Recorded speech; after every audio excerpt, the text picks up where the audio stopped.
Hey guys, Blue Collar Bourbon Dad here, and today we're going to do a try or buy on a perpetual top 10 bourbon for under 40 bucks or in that 40 to $50 range, the Russell's Reserve 10 year. And this is a nice 90 proof bourbon by Wild Turkey. The Russell's Reserve has been on there, and I've had friends tell me this is a great replacement for Eagle Rare if you can't find it. But always ends up on a lot of top 10 lists for a lot of these other bourbon YouTube channels. And all the bourbon nerds seem to really like it. So I've tried this once a while ago, but I wanted to do a try or buy to kind of give it another fairer shot now that I've had a chance to try a lot of other whiskeys and see that this might have a little bit better thought than my initial thoughts on it. So let's take a look at the sip, the sniff, and the swallow. First, the sniff. It's got a nice kind of rich honey flavor out of the bottle on it and a really good looking color on it. I think this one could be right in my wheelhouse again.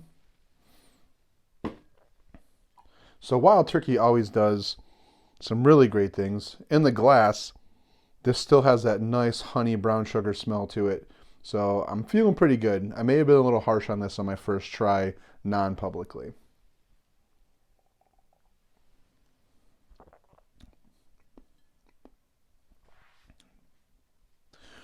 Now on the sip, it goes down extremely smooth. There's absolutely no heat on this 90 proof whiskey, which is really awesome, all things considered. I really love the whiskeys that don't have that burn. I'm not that crazy IPA guy or super hot pepper guy that really needs to prove how manly I am by how much heat I can handle.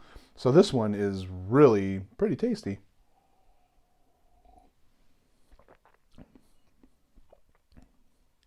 Now on that second sip, it definitely has more of like a citrus minty note to it.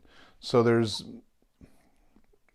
unlike the typical, like the Eagle Rare has that nice vanilla, caramely, deep, rich kind of sweetness to it.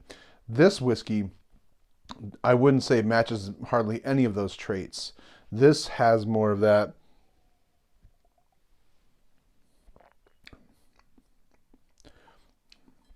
I wouldn't say it's a rye, but it's got a little bit more of an earthy tone, but a little bit, yeah, citrusy and mint, I would say, is kind of what I'm picking up on it.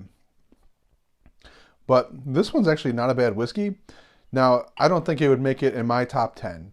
And, you know, like we've covered, I like the vanilla, sugar, brown sugar, honey, that kind of flavor profile. So if you're in that realm of an Eagle Rare,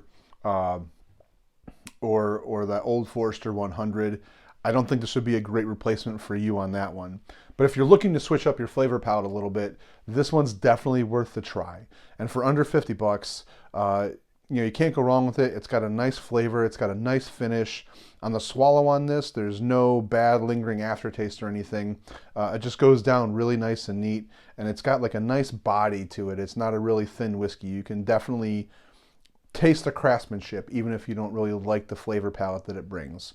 So even though it's not one of my top 10 whiskeys that I would keep in my cabinet, I definitely see what the guys are talking about when they list it in there. So Blue Collar Bourbon Dad says, definitely worth the pickup. Honestly, I would still go with the rare breed a little bit more over this one, but not a bad choice to go. I would probably try it somewhere first, but I would actually say it's worth the buy if you're thinking about it at the liquor store this weekend. So Blue Collar Bourbon Dad says thumbs up on this one. I know I'm going to finish it. And like the rest of these videos, guys, I hope it helps. I know it helps me.